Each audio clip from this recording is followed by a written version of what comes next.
Hello MavMind Collective, my name is Maverick Garner, and this is Direct or Indirect Communication Model.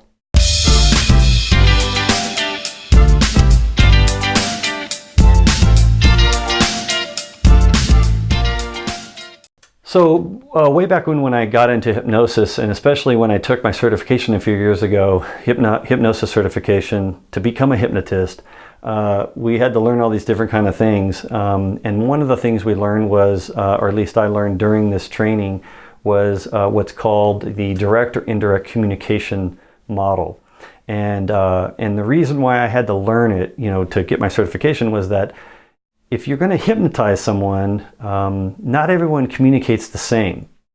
So if you use the wrong hypnotic induction with them, sometimes it won't work. If it's the wrong type, if it doesn't align or become congruent with their preference of how they like to be communicated with, it won't work as effectively as if you can align and actually communicate the way they want to be. Like if the way they listen, you talk the way they want to listen to you, if that makes sense.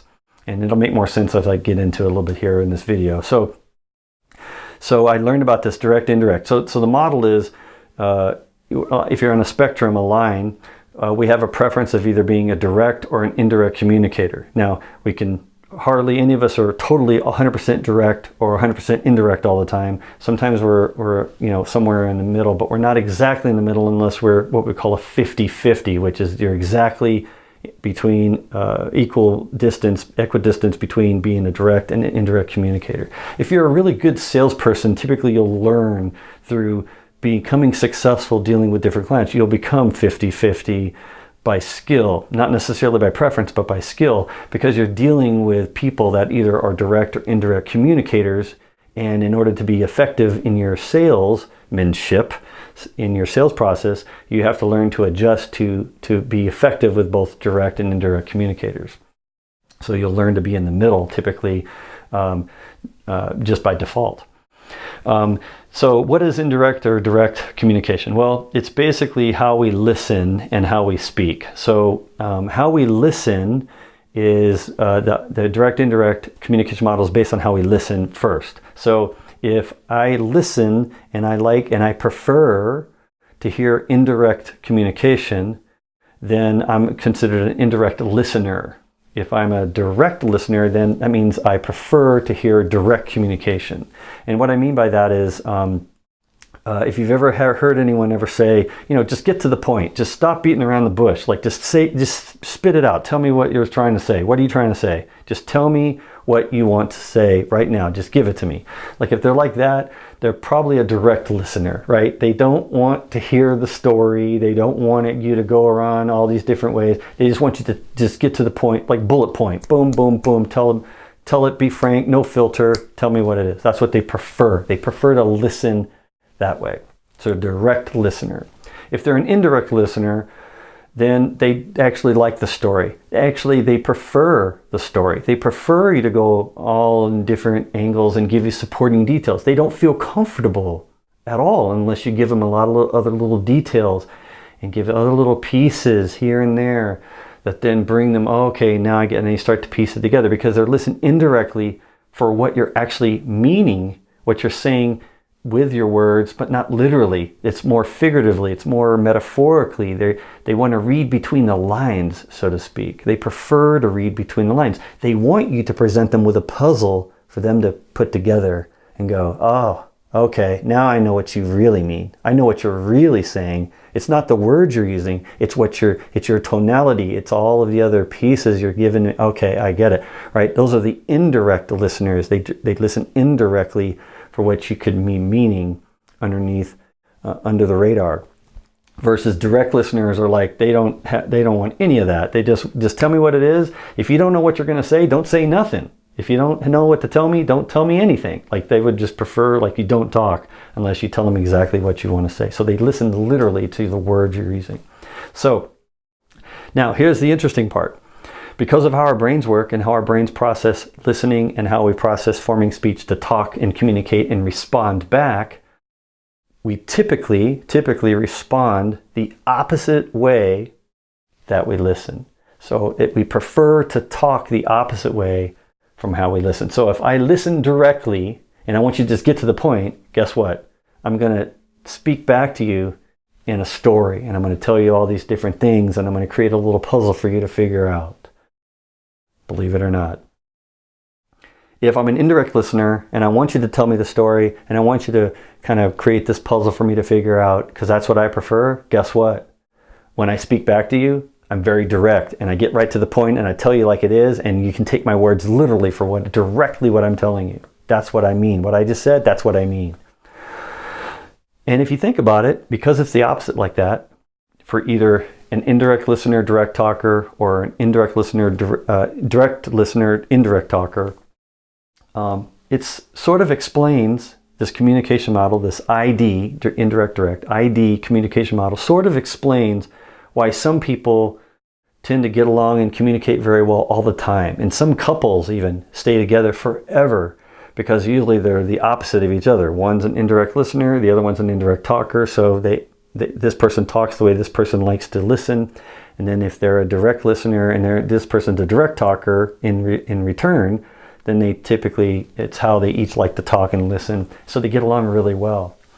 And if you get two people that are in this model, if you get two people that are exactly the same, typically they'll clash a little bit. It won't gel because they both will be talking directly to each other and listening indirectly from each other, and they won't get really what they prefer. So they kind of rub each other the wrong way. And if you've ever had a person in your life, or maybe a few people where you're like, I have to talk with that person, I just don't like talking with that person, I don't like conversing with the person, it's probably because they're the same type as you. So you're clashing.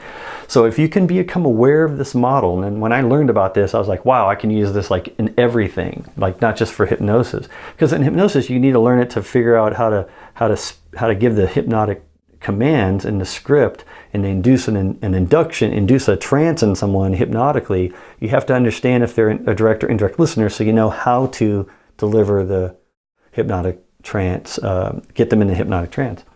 It won't work if you give them a direct command and they want to listen indirectly. It doesn't work. In fact, most indirect listeners cannot handle a direct talker. They just can't handle. They just can't handle it. They want an indirect talker. But a direct listener can handle indirect speak as well. They can tolerate it to a point, but they prefer to have direct speakers. So knowing this model, what you can do is you can adjust your speech pattern in order to talk more indirectly to someone when you know that that's the way they prefer, and you can talk more directly to someone when you know that that's what they prefer. And you don't just default to how you talk and potentially rub some of your clients the wrong way. You don't want to do that. In fact, if you've ever had a client where they just don't want to talk to you, that's probably because you're the same as them and you just didn't know it. So how do you know if someone's a direct or indirect talker? Well, it's pretty clever how you figure it out. So what you do is you ask them a question, very clever kind of question. It's the type of question where you nest a question within another question, and then you see which one they actually respond to, which question they respond to, the primary question or the nested secondary question. And then you can tell how they're listening to it. So the way you do it, and it's very clever, but it's very common, is you start a question phrase. You say, do you mind if I ask you what your middle name is? Or do you mind if I ask you where you worked before this job? Or do you mind if I ask you what state you lived in before? Or something like that. So the question you're really asking primarily is, do you mind if I ask you a question? And if they're a direct listener, they'll say, nope, meaning, nope, I don't mind. Go ahead, ask me the question. But if you think about it, you're nesting it. You're saying, do you mind if I ask you what your middle name is? And they'll say, nope. And you say, what's your middle name? Because they're waiting for you to ask the question, the secondary question, because they gave you permission. They said, nope, I don't mind. If they're an indirect listener, guess what? They'll say, Steve. Steve's my middle name. They'll just answer the second question. They'll skip over the first primary question because they're not listening directly for what you're asking. They're really figuring out, you really want to know what their middle name is. Because you're asking, do you mind if I ask you your middle name? Or do you mind if I ask you where you worked before? So they'll say, They'll just answer and say, oh, I worked at, corporation XYZ before this. That's where I was. So that's how you figure it out. Do you mind if, and then some question you feel comfortable asking. Usually I'll say, do you mind if I ask you where you worked before? And then I listen, and if they say no, then I know they're a direct listener. If they say, I worked at corporation XYZ, and they just go right, skip over and answer the secondary question, I know they indirectly listened of what I was really trying to ask, and they answered that question. And then now I know if they're direct or indirect, and I can simply adjust my speech pattern to be either direct talker or indirect talker. And the way I would do that, let's say with a client, let's say I'm trying to ask them to give them the PO, let's say. If you're in sales, this is probably what you're doing, right? You get to that point. A direct listener, I'm going to say, look, I really need you to go ahead and buy this month. Like, I need you to buy this. You need to send me a PO because I need to close the book on this. I need to get this in the bag. Can you please cut me a PO this week or by the end of this month? You need to do this because you and I both need this, and we need to do it today. So you're being very direct. There's no guesswork at what you want. You're telling them what you want them to do, and you're telling them what to do. Versus if they're an indirect listener, you would say it like this. I don't know if you're ready this month to send me a PO or not. Maybe you are, maybe you're ready. I think it would be good. It could be good if you did it this month. You don't have to, but if you wanted to, you could totally do it. It would be beneficial, I think, and I believe it could be. If you believe it, if you want to do it, I don't know. So you're kind of like beating around the bush. You're not asking them. And the interesting part of this is that, remember I said if they're an indirect listener, then they answer directly. So when you kind of beat around the bush with an indirect listener like this, you're like, I don't know if you want to do it this month, whatever. Guess what they're going to do? They're going to be very direct, and they're going to say like this. They go, okay, you know what? I'm going to go ahead and do it this month. You're right. I'm going to do it, and I'll send you the PO. Or they'll say, look, there's just no way in hell this is going to happen this month. I'm not going to do it. Like, they'll just tell you directly at that point because they're answering directly, even though they listen indirectly for what you're implying you're really trying to say, which is, give me your, the PO. And then the same is true for the other direct listener that you just told them directly, like, you need to give me a PO by the end of this month. I need this. We both need this. You know it. I know it. Do it right now. Guess how they're going to answer? Indirectly like this.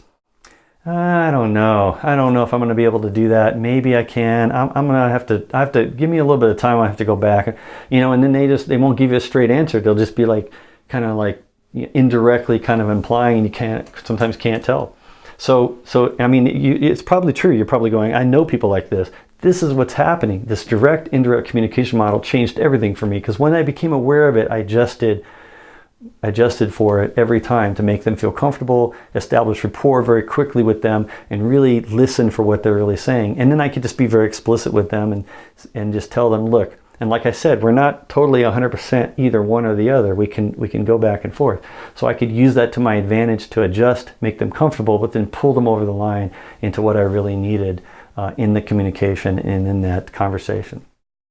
So I hope this was helpful. I hope this was valuable. Maybe you found this valuable, maybe you didn't.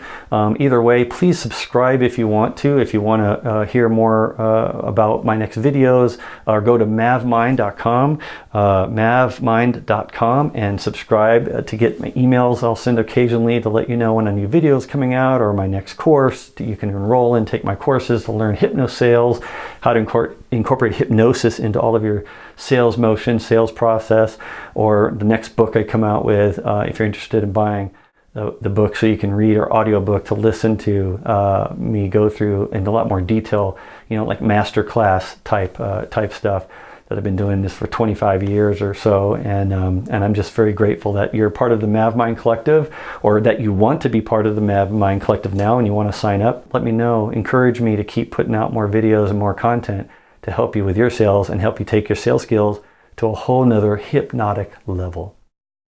Thanks for watching.